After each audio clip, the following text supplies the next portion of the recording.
السلام علیکم ورحمۃ اللہ وبرکاتہ۔ اعوذ باللہ من الشیطان الرجیم، بسم اللہ الرحمن الرحیم۔ للفقراء الذین احصروا فی سبیل اللہ لا يستطيعون ضربا في الارض يحسبهم الجاهل اغنیاء من التعفف تعرفهم بسیماهم لا يسألون الناس الحافا وما تنفقوا من خیر فإن اللہ به علیم۔ الذين ينفقون أموالهم بالليل والنهار سرا وعلانية فلهم أجرهم عند ربهم ولا خوف عليهم ولا هم يحزنون۔ معزز سامعین کرام، قرآن کریم سورۃ البقرہ سورہ نمبر 2 آیت نمبر 273-274، یعنی 270 پر 3، 270 پر 4، 273 274 سورۃ البقرہ کی یہ دو آیات ابھی آپ کے سامنے تلاوت کی گئی۔ سامعین کرام، اللہ تبارک و تعالیٰ نے فرمایا للفقراء الذین احصروا فی سبیل اللہ، تم لوگ جو کچھ خرچ کرتے ہو وہ ان مسکینوں کے لیے، فقیروں کے لیے خرچ کرتے ہو جنہوں نے اللہ کے راستے میں، جو لوگ اللہ کے راستے میں روک دیے گئے ہیں اور جو زمین میں چلنے کی طاقت بھی نہیں رکھتے ہیں، اور جن کے نہ مانگنے کی وجہ سے جو ناواقف ہے وہ یہ سمجھتے ہیں کہ وہ مالدار ہیں۔ ان کے چہروں سے تم ان کے حالات کو پہچان لو گے، اور وہ لوگ لوگوں سے چمٹ کر کے سوال نہیں کرتے ہیں، اور جو کچھ تم خرچ کرو گے بے شک اللہ تبارک و تعالیٰ اس کو جانتا ہے۔ محترم سامعین کرام، پہلی آیت جو آج آپ کے سامنے تلاوت کی گئی اس کا ترجمہ آپ نے سنا۔ دراصل یہ جو دونوں آیات ہیں جو ابھی آپ کے سامنے تلاوت کیے گئے ہیں، اللہ تبارک و تعالیٰ نے آیت نمبر 260 کے بعد اپنے ایمان والے بندوں کو جو کچھ اللہ نے ان کو دیا ہے اس کو اللہ کے راستے میں خرچ کرنے کی جو ترغیب دی ہے، اور اس سلسلے میں جو باریک باتیں بتلائی ہیں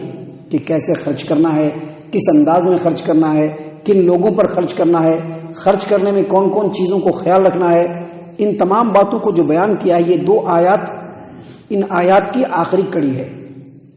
اب یہ آخری باتیں جو اللہ تبارک و تعالیٰ بیان فرما رہا ہے 260 نمبر کی آیت کریمہ کے بعد سے لے کر کے آیت نمبر 214 تک جتنی بھی آیات ہیں، ان آیات میں اللہ تبارک و تعالیٰ نے جو کچھ اپنے بندوں کو دیا ہے اس میں سے اللہ کے راستے میں خرچ کرنے کے لیے کہا ہے، اور یہ دونوں آیات اس سلسلے کی آخری کڑی ہے۔ سامعین کرام، اللہ تبارک و تعالیٰ نے فرمایا کہ جو کچھ تم خرچ کرتے ہو ان لوگوں کے لیے خرچ کرتے ہو جو مسکین ہیں، جو محتاج ہیں، اور جنہوں نے اپنے آپ کو اللہ تبارک و تعالیٰ کے لیے وقف کر دیا ہے۔ آیت کریمہ سے مراد وہ مہاجرین ہیں جو مکہ میں تھے، کبھی مکہ سے اپنے گھر بار، اپنے مال و اولاد اور جتنے بھی آستی اور جائیداد تھی تمام چیزوں کو چھوڑ کر کے اللہ تبارک و تعالیٰ کو راضی کرنے کی خاطر مدینہ کے اندر چلے آئے تھے۔ اب ظاہر سی بات ہے بالکل تنگ دست ہیں، اور چونکہ وہ لوگ شریف ہیں، اچھے لوگ ہیں، ایک زمانے میں کھاتے پیتے گھرانے کے تھے، اب ایسے حالات میں آ گئے تو وہ لوگوں سے مانگ نہیں سکتے ہیں، تو اللہ تبارک و تعالیٰ نے ان کو ترغیب دلایا ہے، انصار کو، اور یقیناً انصار مدینہ نے یہ جو مسلمان مہاجرین آئے تھے ان کے لیے جو قربانیاں دی، اور جس انداز میں ان لوگوں نے مہاجرین کی خبرگیری کی، ان کی دیکھ ریکھ کی، اس کی مثال انصار مدینہ کے بعد نہیں دیکھا گیا۔ سامعین کرام، اگرچہ یہ آیت کریمہ مہاجرین کے لیے نازل ہوئی ہے، لیکن آج بھی اگر ہمارے سماج و معاشرے میں اس طرح کے لوگ ہیں جن کی صفات ان آیات کے اندر بیان کی جا رہی ہے، تو ہم مسلمانوں کے لیے یہ ضروری ہے کہ ایسے لوگوں کو ہم آئیڈینٹیفائی خود سے کریں اور ان کی ضرورت کی چیزوں کو ان تک پہنچانے کی کوشش کریں، کیونکہ وہ فقیر نہیں ہوتے ہیں، وہ لوگوں کے سامنے ہاتھ پھیلانے والے نہیں ہوتے ہیں۔ اللہ تبارک و تعالیٰ نے کیا فرمایا؟ للفقراء الذین احصروا فی سبیل اللہ، جو کچھ تم خرچ کرتے ہو وہ ان مسکینوں کے لیے خرچ کرتے ہو جنہوں نے اپنے آپ کو اللہ تبارک و تعالیٰ کے لیے اور اللہ کے رسول صلی اللہ علیہ وسلم کے دین کے لیے وقف کر لیا ہے، اور اس سے طالب علم بھی مراد ہو سکتے ہیں، اور اس سے وہ علماء کرام بھی مراد ہو سکتے ہیں جن علماء کرام نے اپنے آپ کو اللہ تبارک و تعالیٰ کے راستے میں وقف کر دیا ہے، جن کی ضروریات زندگی تو زیادہ ہیں لیکن ان کی آمدنی کے ذرائع کم ہیں۔ سامعین کرام، اللہ تبارک و تعالیٰ نے فرمایا کہ تم جو کچھ خرچ کرتے ہو ان فقیروں کے لیے، ان مسکینوں کے لیے جنہوں نے اپنے آپ کو اللہ اور اس کے رسول کے راستے کے لیے وقف کر دیا ہے، لا یستطیعون ضربا فی الارض، اور چونکہ انہوں نے وقف کر دیا ہے اس لیے وہ کہیں جا بھی نہیں سکتے۔ اب جو مہاجرین آئے تھے وہ اللہ کے دین کو سربلند کرنے کے لیے آئے تھے، وہ کاروبار میں نہیں لگ سکتے تھے، وہ ادھر ادھر نہیں جا سکتے تھے، تو اللہ تبارک و تعالیٰ نے فرمایا کہ وہ کہیں اپنے کمانے دھمانے کے لیے جا بھی نہیں سکتے ہیں۔ اور اللہ نے مزید فرمایا کہ یحسبهم الجاہل اغنیاء من التعفف، ناواقف لوگ، اب وہ ان کو جانتے نہیں ہیں لیکن ان کے بات کرنے کا انداز بڑا اچھا ہے، لوگوں سے ملنے جلنے کا انداز بڑا اچھا ہے، کپڑے لتے بھی ڈھنگ کے پہنے رہتے ہیں، اب اس کو دیکھ کر کے لوگ ان کو مالدار سمجھ رہے ہیں، حالانکہ وہ مالدار نہیں ہے لیکن لوگ ان کو مالدار سمجھ رہے ہیں۔ اللہ نے فرمایا یحسبهم الجاہل اغنیاء من التعفف۔ سامعین کرام، ہمارا جو دین اسلام ہے نا، یہ دین اسلام اس سے بہترین دین، اس سے اچھا دین، اس سے سچا دین اس روئے زمین پر نہیں مل سکتا۔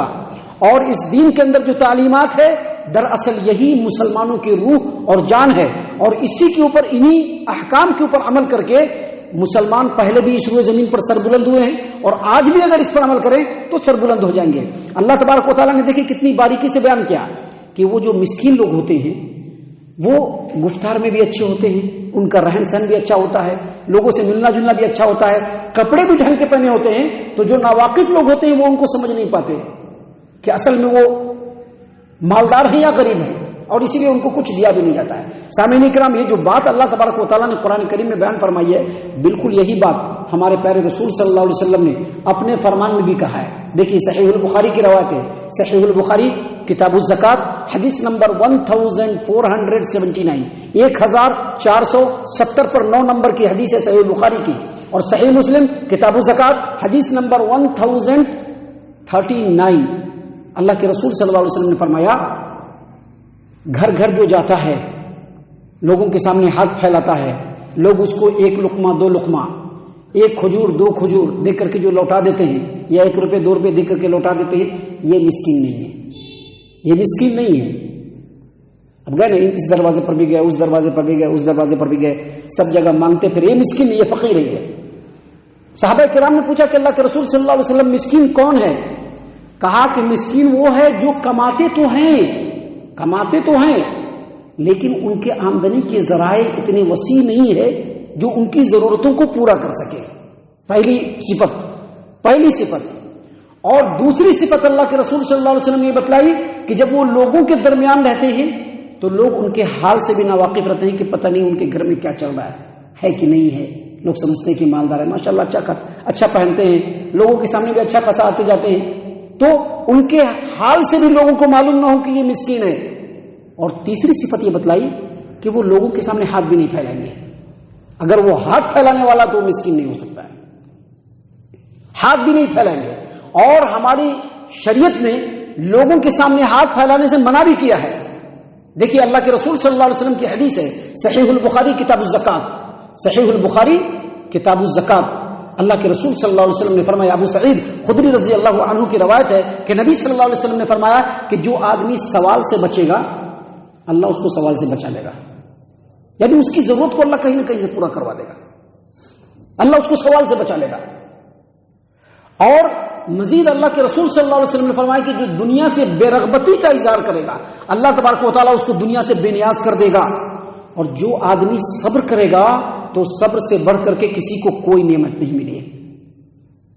تو اسی لیے اللہ تبارک و تعالیٰ نے یہاں پر بیان فرمایا ہے کہ یحسبهم الجاہل اغنیاء من التعفف، تم لوگ جو خرچ کرتے ہو ایسے لوگوں کے لیے خرچ کرو کہ جن کو دیکھنے والا دیکھ کے سمجھ نہ سکے کہ یہ مالدار ہے یا فقیر ہے یا مسکین ہے۔ اور آگے مزید فرمایا اللہ تبارک و تعالیٰ نے تعرفهم بسیماہم، ان کے چہروں کے نشانی سے تم پہچان لوگے کہ یہ ضرورت مند ہے، یعنی جو عقل مند لوگ ہوں گے ان کے چال ڈھال، ان کے ہاؤ بھاؤ کو دیکھ کر کے پہچان لیں گے کہ ان کو ضرورت ہے۔ سامعین کرام، یہ جو آیت کریمہ ہے اس میں ہر دونوں طرف سے ایک بہت ہی بہترین تعلیم اللہ نے دی ہے۔ اگر اللہ تبارک و تعالیٰ نے کسی کو کم دیا ہے ان کو صبر کرنا چاہیے، لوگوں کے سامنے ہاتھ نہیں پھیلانا چاہیے۔ جب وہ صبر کریں گے اللہ تبارک و تعالیٰ ان کو صبر دے دے گا، وہ سوال نہیں کریں گے لوگوں سے، اللہ ان کے لیے انتظام کر دے گا۔ لیکن جو لوگ ہاتھ پھیلا دیں گے اللہ تبارک و تعالیٰ کبھی بھی اس کو قناعت نہیں دے گا، اس کے لیے فقر و فاقہ کے دروازے کو اللہ کھول دے گا۔ ایک طرف سے اللہ نے یہ تعلیم دی، دوسری طرف سے اللہ تبارک و تعالیٰ نے مسلمانوں کے دوسرے سماج و معاشرے کے جو مسلمانی سماج و معاشرے کے دوسرے طبقے کو یہ ترغیب دی کہ اگر اللہ نے آپ کو مال دیا ہے تو آپ اپنے سماج و معاشرے میں دیکھیے کون ضرورت مند ہے، بالکل بے پرواہ مت ہو جائیے کہ ہمیں ہو رہا ہے نا، سب لوگ کھا رہے ہیں پی رہے نہیں، دیکھیے آج کے ڈیٹ میں بھی ایسے لوگ موجود ہیں، دیکھیے اللہ کے رسول صلی اللہ علیہ وسلم کی ایک حدیث ہے، آپ لوگوں نے سن رکھا ہوگا وہ حدیث کہ جب قیامت کے دن ایک بندہ پہنچے گا تو اللہ تبارک و تعالیٰ کہا کہ میں بھوکا تھا تم نے کھلایا نہیں، کہا کہ آپ کو بھوک کیسے لگی؟ کہا کہ تیرے سماج و معاشرے میں ایک آدمی بھوکا تھا، تو وہاں تک نہیں پہنچ سکا، میں ضرورت مند تھا، تو نے میری ضرورت کو پورا نہیں کیا، وہ آدمی کہے گا کہ اللہ تبارک و تعالیٰ تجھ کو کیا ضرورت؟ کہا کہ تیرے سماج و معاشرے میں ایک ضرورت مند تھا، تو نے اس کی ضرورت کو پورا نہیں کیا۔ تو اللہ نے دونوں طبقے کو تعلیم دی ہے، جو مسکین ہیں، محتاج ہیں، تنگ دست ہیں، وہ سوال سے بچیں، لوگوں کے سامنے دکھڑا ہونے سے بچیں۔ ہاں ایسا ہوتا ہے کہ کبھی کوئی اپنا ہے پرایا، ان کے سامنے اگر وہ بھی اپنے دل کی بات کہتے ہیں، ہم بھی اپنے دل کی بات کہتے ہیں تو کوئی بات نہیں ہے، لیکن لوگوں کے سامنے دکھڑا ہونے سے بچیں، لوگوں کے سامنے ہاتھ پھیلانے سے بچیں، کیونکہ سوال سے بچے گا اللہ تبارک و تعالیٰ اس کو بچا لے گا، جو سوال سے بچے گا اللہ اس کو سوال سے بچا لے گا، جو دنیا سے بے نیازی چاہے گا اللہ اس کو دنیا سے بے نیاز کر دے گا، اور جو صبر کرے گا تو اللہ اس کو صبر دے گا، اور صبر سے بڑھ کر کے اس روئے زمین پر کوئی نعمت کسی کو نہیں ملی ہے۔ محترم سامعین کرام، ان باتوں کو بیان کرنے کے بعد اللہ نے فرمایا کہ وما تنفقوا من خیر، جو بھی خیر و بھلائی تم اللہ کے راستے میں خرچ کرو گے اللہ اس کو خوب جانتا ہے، اللہ اس کو جانتا ہے کہ تم خرچ کر رہے ہو، تمہاری نیت کیا ہے، اور پھر اس کا بے شمارہ جو ثواب اللہ دے گا۔ اسی چیز کو آخر میں جو آخری تتمے کے طور پر آخری جو لفظ ہے، الفاظ ہیں اللہ تبارک و تعالیٰ کے جو یہاں پر نازل فرمائے ہیں، اللہ نے انہی باتوں کو بیان فرمایا۔ کیا بیان فرمایا اللہ تبارک و تعالیٰ نے؟ الذین ينفقون اموالهم باللیل والنہار سرا وعلانیۃ فلہم اجرہم عند ربہم، وہ لوگ جو اللہ تبارک و تعالیٰ کے راستے میں اپنے مالوں کو خرچ کرتے ہیں، مالوں کو، وہ لوگ جو اللہ تبارک و تعالیٰ کے راستے میں اپنے مالوں کو خرچ کرتے ہیں، رات کو بھی خرچ کرتے ہیں، دن کو بھی خرچ کرتے ہیں، سرن لوگوں سے چھپا کے بھی خرچ کرتے ہیں، لوگوں کو ترغیب دینا ہے لوگوں کے سامنے بھی خرچ کرتے ہیں، اللہ نے فرمایا فلہم اجرہم عند ربہم، جو کچھ وہ خرچ کرتے ہیں اگر ریاکاری نہیں ہوگا، دکھاوا نہیں ہوگا، کسی پر احسان جتلانا مقصود نہیں ہوگا، تو جو کچھ وہ خرچ کریں گے اللہ فرماتے ہیں کہ ان کے رب کے پاس ان کا بے شمار اجر ہے، اور یہ اجر کہاں ہے؟ آخرت میں بھی ہے اور دنیا میں بھی ہے۔ اللہ کے رسول نے وعدہ فرمایا ہے، صلی اللہ علیہ وسلم نے ایک مثال بھی بیان فرمائی ہے، صحیح مسلم کتاب الزہد والرقائق حدیث نمبر 2984 نمبر کی روایت ہے، ابو ہریرہ رضی اللہ عنہ کہتے ہیں کہ ایک آدمی جنگل بیابان میں چلا جا رہا ہے، جنگل بیابان میں چلا جا رہا ہے، اچانک بادل سے آواز آتی ہے، فلاں آدمی کے باغ میں جا کر کے بادل برساؤ، فلاں آدمی کے باغ کے لیے پانی برساؤ، بادل سے آواز آتی ہے، آدمی ٹھٹک جاتا ہے، رکتا ہے، دیکھتا ہے کہ بادل سے آواز آ رہی ہے، دیکھنے لگتا ہے بادل، کہ بادل وہاں سے ایک طرف کٹتا ہے اور کٹ کر کے ایک رستے پر جاتا ہے، اور جا کر کے ایک پتھر کے ایک پہاڑ کے چٹان پر آ کر کے پانی کو برساتا ہے، اور کہیں بھی پانی نہیں برس رہا ہے، پانی وہی برس رہا ہے، کہیں دوسرے کہیں پر پانی نہیں برس رہا ہے، اور جو پانی برسا وہاں پر کے جو نالے تھے وہ سارے پانی کو اپنے اندر سمیٹ لیتے ہیں۔ ابھی آدمی سارے حال کو دیکھ رہا ہے، دھیرے دھیرے چلتا ہے اس کے پیچھے پیچھے۔ یہ ساری چیزیں اللہ نے مثال کے طور پر بیان فرمائی تاکہ لوگوں کو معلوم ہو جانا چاہیے کہ جو کچھ ہم اللہ کے راستے میں خرچ کرتے ہیں وہ ضائع نہیں جائے گا، ہم کو اپنی نیت خالص رکھنی چاہیے، اللہ تبارک و تعالیٰ کو راضی کرنے کے لیے کرنا چاہیے، ریاکاری اور دکھلاوا نہیں ہونا چاہیے، جو ضرورت مند ہے اس پر خرچ کر رہے ہیں احسان نہیں ہونا چاہیے۔ اسی لیے اللہ یہ مثال کے لیے بتا رہے ہیں کہ وہ آدمی سارے کھیل کو دیکھ رہا ہے، بارش برسا، جیسے ہی برسا سارے نالیوں نے پانی اپنے اندر کھینچ لیا اور نالی کا پانی بہ کر کے ایک طرف چلا، وہ بھی پانی کے پیچھے پیچھے چلا۔ صحیح مسلم کی روایت ہے، یہ نبی صلی اللہ علیہ وسلم فرما رہے ہیں، یہ مت سمجھ لیجیے کہ میں بول رہا ہوں، یا یہ مت سمجھیے کہ نبی صلی اللہ علیہ وسلم کے علاوہ کوئی دوسرا بول رہا ہے، نہیں، نبی صلی اللہ علیہ وسلم فرما رہے ہیں کہ وہ آدمی پانی کے پیچھے پیچھے چلا، چلتے چلتے اچانک دیکھتا ہے کہ میں ایک باغ میں کھڑا ہوں، وہ آدمی باغ میں کھڑا ہوا ہے، اور باغ میں ایک آدمی جو ہے وہ پھاوڑا لیے ہوا ہے، کودال، اور اس سے پانی کو ادھر بھی کر رہا ہے ادھر بھی کر رہا ہے، پورے باغ میں پانی کو پھیل رہا ہے۔ دیکھ کر کے حیران ہو گیا، کہا کہ کیا نام ہے آپ کا؟ تو اس نے کہا کہ فلاں نام ہے. وہی نام بتلایا جو بادل کے اندر تھا، جو بادل نے نام بولا تھا وہی نام بتلایا اس نے. ابھی آدمی بھی حیران، آپ میرا نام کیوں پوچھ رہے ہیں بھائی؟ آپ آئے ہیں اچانک میرا نام پوچھنا شروع کر دیے، کوئی بات ہے کیا؟ کہا کہ میں نے ابھی بادل کے اندر سنا ہے. آپ آخر کون سا ایسا کام کرتے ہیں کہ بادل کے اندر سنا ہے کہ بادل میں کسی نے کہا کہ اس پانی کو فلاں کے باغ میں برساؤ. کہا کہ میں کسی کو بتلاتا نہیں ہوں،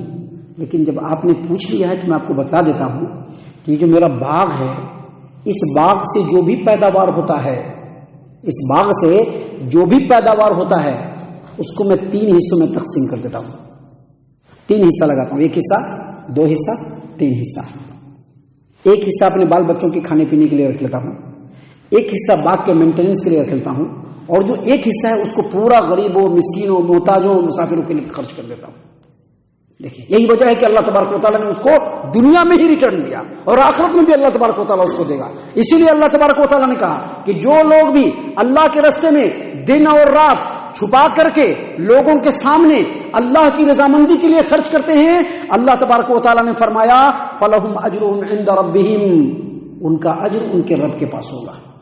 ان کا اجر ان کے رب کے پاس ہوگا. یہاں تک کہ جو ہم اپنے بال بچوں کو بھی کھلاتے ہیں نا نبی صلی اللہ علیہ وسلم کے فرمان کے مطابق، اس کا بھی اجر و ثواب اللہ تبارک و تعالیٰ کیا ہوگا.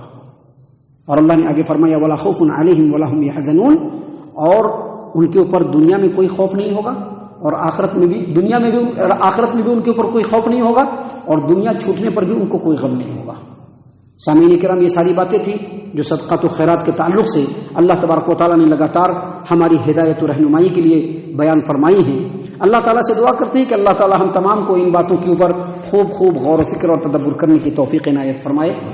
اللہ تبارک و تعالیٰ ہم تمام کو صحیح معنوں میں پکا سچا مومن مسلمان بنائے. اللہ اور اس کے رسول صلی اللہ علیہ وسلم کی اطاعت و فرما برداری کرنے والا بنائے. صحابہ کرام رضی اللہ عنہم کے طریقے پر چلنے والا بنائے. جنت الفردوس میں جگہ عطا فرمائے. اے اللہ ہم تمام کو جہنم سے پناہ دے. اے رب العالمین ہم تمام کو جہنم سے پناہ دے. اے مالک الملک ہم تمام کو جہنم سے پناہ دے. آمین یا رب العالمین. وما علینا الا البلاغ المبین.